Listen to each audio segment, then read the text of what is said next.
Russia is meant to be a dominating force, with 419 ships and submarines that have a combined tonnage of over 1.26 million. It's meant to be the third strongest in the world. It should certainly have been strong enough for Russian President Vladimir Putin to put its power to bear against Ukraine while still projecting strength to the rest of the world. Only that isn't happening. The reality is that Russia's navy is nothing but a shell of what it claims to be. A paper tiger of decrepit ships and ramshackle tactics have left it struggling to project power as it once did. While it still retains submarine and missile capabilities, its surface fleet has been severely diminished, proving that Putin's seaborne strength is far weaker than he wants the world to believe. And it all starts with some breaking news. Russia is on the verge of finally scrapping its one and only aircraft carrier. That's according to the Economic Times, which reported on July 12 that Russia appears to be on the brink of permanently retiring the Admiral Kuznetsov. The ship was always meant to be one of the jewels in the crown of Russia's navy, capable of displacing 58,600 tons and able to reach a top speed of 18 miles per hour over a maximum range of 8,500 nautical miles. The Admiral Kuznetsov looks great on paper. It was large enough to support up to 16 Yak 41M aircraft, along with 12 of Russia's Su-27Ks and a range of helicopters, including 4 Kamov Ka-27LD, 18 Ka-27PLO and 2 Ka-27s. But now it's on the verge of being scrapped. And frankly, this has been a long time coming. The Admiral Kuznetsov has never lived up to its billing as one of the most important ships in Russia's navy. The Economic Times makes that clear, pointing out that the ship is now decades old and has spent much of the nearly 30 years it's been at sea being plagued by fires, mechanical failures, and a host of technical issues that often make it useless to Russia. It was meant to be a flagship, but it's been anything but. Behind the seemingly impressive technical specifications lay a laundry list of issues. The ship was easy to spot from miles away thanks to inefficient mazout-fueled engines generating massive plumes of thick black smog. Those engines needed constant maintenance, as did the rest of the ship. A range of 8,500 nautical miles also doesn't mean much when the ship can only be operational for 45 days. Russia all too often pushed the Admiral Kuznetsov's meager limits, the Economic Times reports, meaning it had to be escorted back to port using tugboats on several occasions. Russia knew about all these problems. In 2017, Russia sent the ship to a dry dock to work on an overhaul that would transform it into everything it was always supposed to be. Only that overhaul has been plagued by so many problems that Russia is now on the verge of cutting and running. Just a year into the rejuvenation effort, a devastating fire racked the ship. At various points, a crane has collapsed onto its flight deck, and its repairs have been delayed time and time again due to corruption in the Russian Navy, claims the Economic Times. The Admiral Kuznetsov was supposed to be back at sea by 2022. That deadline came and went. Now, it's looking increasingly unlikely that the ship will ever make it out into the world's ocean again. The Economic Times says that one of Russia's national newspapers is now claiming that all work on the aircraft carrier has been suspended, with high-level discussions now taking place about whether to continue throwing cash into what has become a money pit or to scrap the ship altogether. At least one major voice in Russia's navy thinks the latter option should be taken. The former commander of Russia's Pacific Fleet, Admiral Sergei Avakian, says that scrapping the massive ship is absolutely the right move. The Moscow Times reports him as also stating that Kuznetsov is from a different era. This is a very expensive and ineffective naval weapon. The future lies with robotic systems and unmanned aircraft. That's humiliating for Putin. Russia's only aircraft carrier is essentially being branded as a boondoggle that Russia is incapable of operating or affording at a time when the world's two other major military powers, the US and China, each have several operational carriers. But so what, one might think. Sure, Russia will take a shot to its naval power if it decommissions the Admiral Kuznetsov. However, that doesn't mean the country's entire navy is sinking into the abyss. It's just one ship, albeit a massive one into which Russia has invested untold amounts of time and energy. One ship down just means Russia still has 418 with which to threaten Ukraine and the rest of the world. So how can it be argued that Russia's navy is plunging into the abyss based on one ship? The answer is that what's happening with the Admiral Kuznetsov is just a microcosm of some far wider problems that permeate Russia's entire navy. And those problems start with Russia's inability to carry out military ship repairs that extend far beyond its only aircraft carrier. On January 6, Defense Express published a report claiming that Russia has completely abandoned all of its attempts to conduct repairs on its military vessels in Crimea. The decision came amid fears that Ukraine would just use any attempted repairs as opportunities to strike more of Russia's ships as they lay dormant in Crimean dry docks. Transporting the ships is also a problem, as Ukrainian Navy spokesman Dmytro Platenchuk explained. The main facilities for the Russians are still in Crimea, he says, but we've demonstrated in practice that using repair bases for their Black Sea fleet is no longer possible. To repair their ships, they first need to bring them there, and now no one will be doing that. Multiple instances of successful Ukrainian strikes have created this situation, the spokesman explained. He cites Ukraine's destruction of a Russian Cyclone missile ship which was previously guarding Sevastopol Bay, along with a strike against a submarine and the destruction of the MRK Askold in Kerch.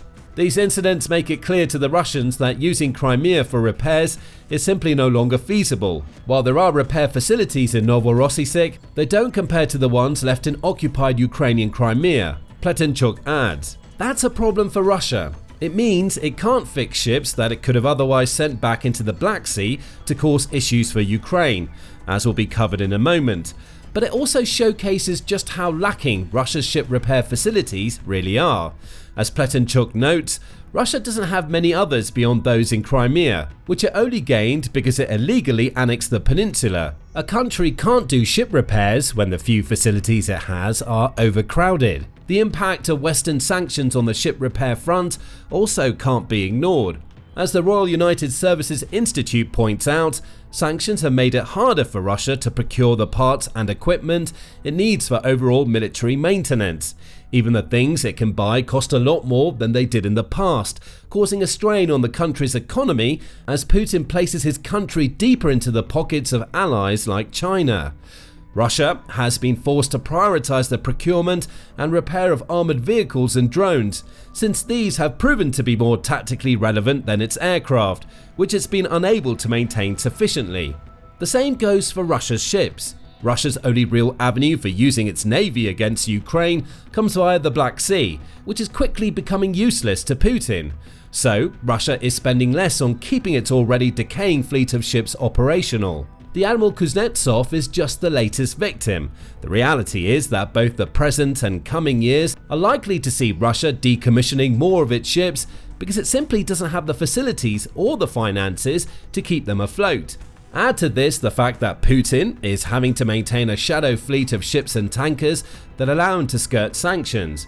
While that fleet has been vital to keeping money flowing into Russia, Putin has also had to spend at least $10 billion to assemble it. That's money that won't be dedicated to Russia's navy. He also had to prioritize, given that the Ukraine war has lasted longer than he ever thought possible.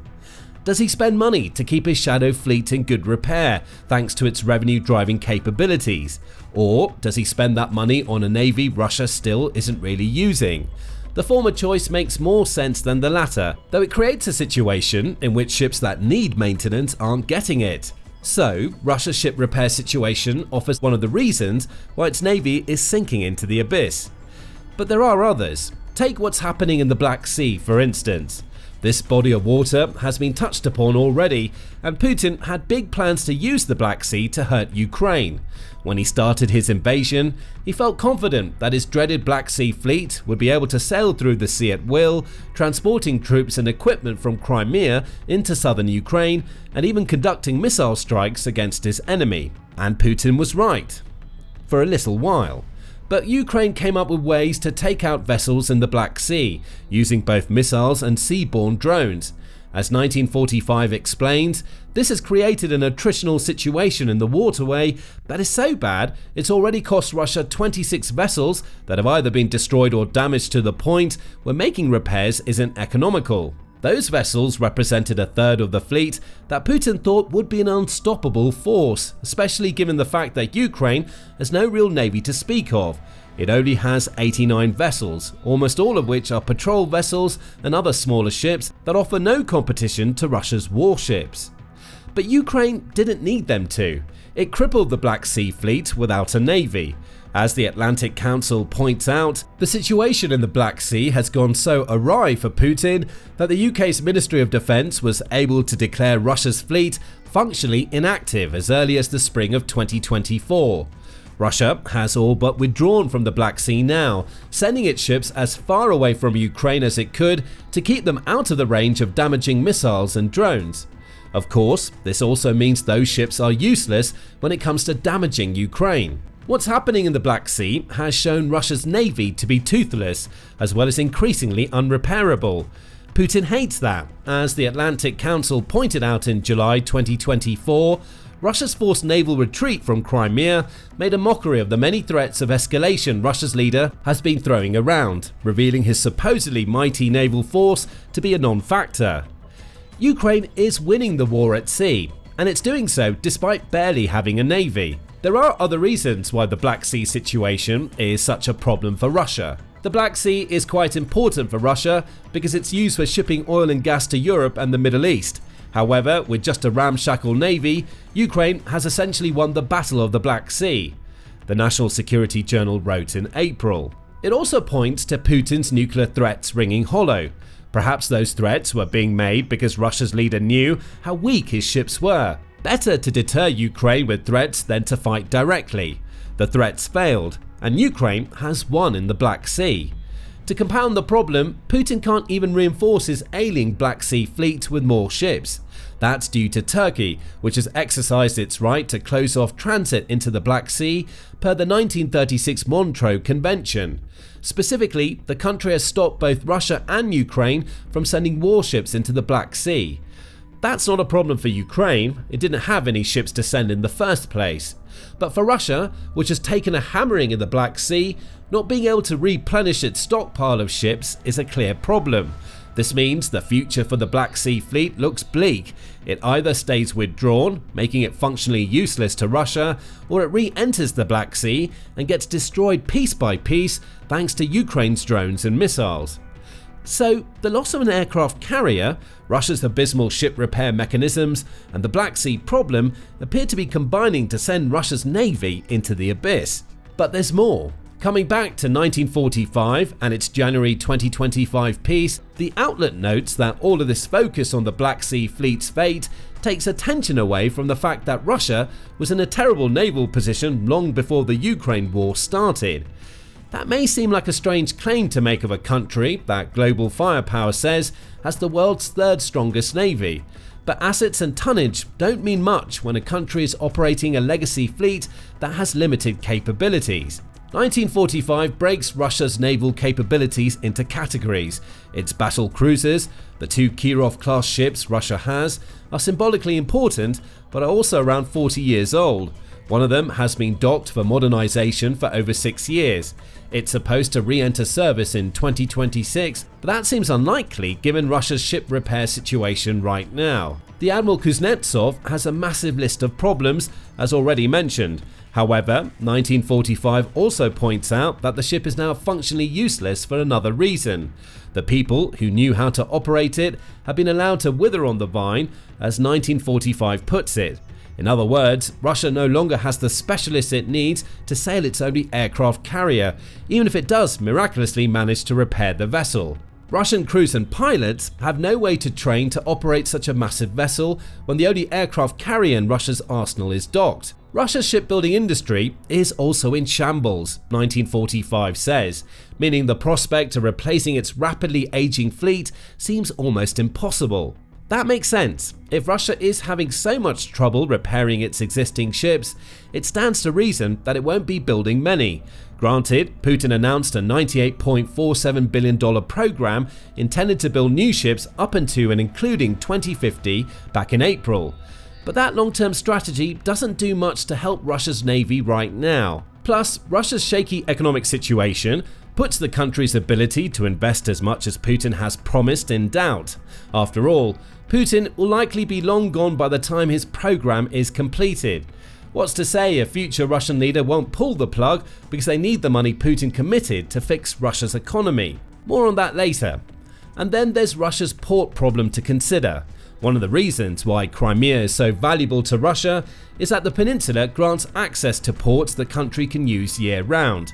That's something in very short supply for Russia. Writing for Medium, author James Marinero points out that if Russia were located anywhere other than where it is, it would have a formidable naval situation. A country that stretches across 11 time zones would be able to deploy ships practically anywhere in the world. However, as Marinero points out, Russia has very few ice-free ports. Geographically, the country is in the worst possible place to take advantage of its sheer size, meaning many of its ports are simply unusable throughout much of the winter. All told, Russia only has 7 ice-free ports, 3 of which are in or close to Crimea. The port of Vladivostok is far to the east, offering access to Asian waters. Kaliningrad, Murmansk and St. Petersburg offer Baltic Sea and Atlantic coverage. But still, 7 all-weather ports for a navy of over 400 ships isn't ideal for Russia. Plus, those ports need to be open for commercial shipping. That's even less room for Russia's military ships. Russia can get around the icy port situation with its nuclear icebreakers, Marinero says. But that's only useful in commercial terms. A navy that needs to be able to deploy quickly can't hang around in a frozen port waiting for an icebreaker to carve a path for its ships. Aircraft carriers being decommissioned, an inability to repair its ships, the fact that many of those ships are aging out of service, limited shipbuilding, the Black Sea situation, and Russia's port problems. It's this combination of issues that is sending Russia's navy hurtling into the abyss. Once thought to be incredibly powerful, that navy is now nothing more than a paper tiger that Ukraine has proven can be damaged to the point of submission using drones and missiles. All of this leads to a final question. What comes next for Russia's navy? Mentioned earlier was that Putin has dedicated close to $100 billion to a shipbuilding program that runs until 2050. But how realistic is that number, or Putin's intention to essentially build a new navy for Russia? After all, this is a country that is now years behind on the repairs it was making to its aircraft carrier, assuming those repairs are even happening anymore. Plus, Russia's financial situation simply doesn't look strong enough to allow that program's completion. As of December 2024, Russia has already spent enormously on Putin's ill-fated invasion. That's according to former US Defense Secretary Lloyd Austin, who said in December, "Russia has paid a staggering price for Putin's folly. It squandered more than $200 billion and suffered at least 700,000 casualties since February 2022. Assuming an approximate annual spend of around $66 billion per year based on this figure, it can also be assumed that the number in July 2025 is likely closer to $270 billion, if not more. The sheer level of spending isn't sustainable for Russia. The country has already burned through its national wealth fund to the point where it only had between $30 and $40 billion in liquid assets in May, compared to $117 billion in 2021. The Atlantic Council says that Russia and Ukraine are now locked in an attritional war economically as well as on the battlefield. For Russia, that attrition is starting to cause problems.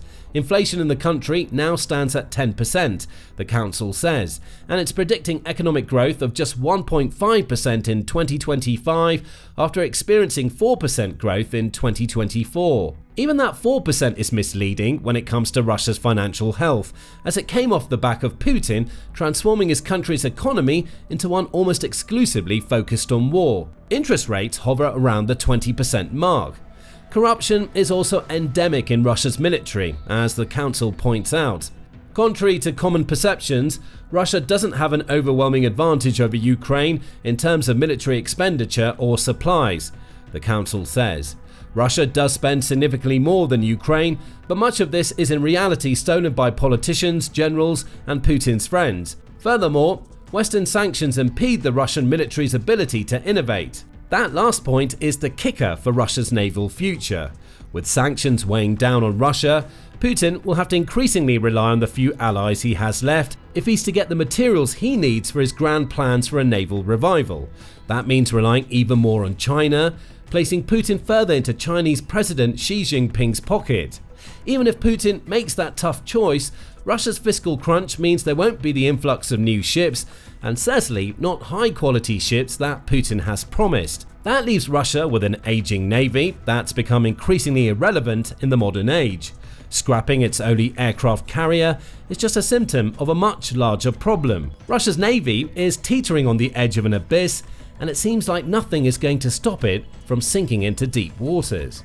And as if things couldn't get any worse for Russia, Ukraine is now targeting Putin's shadow fleet. The last thing keeping Russia alive may soon fall out of Putin's hands, dooming Russia to economic doldrums that will make naval recovery impossible. Find out more in our video, and remember to subscribe to The Military Show for more coverage of the latest developments in the Ukraine war.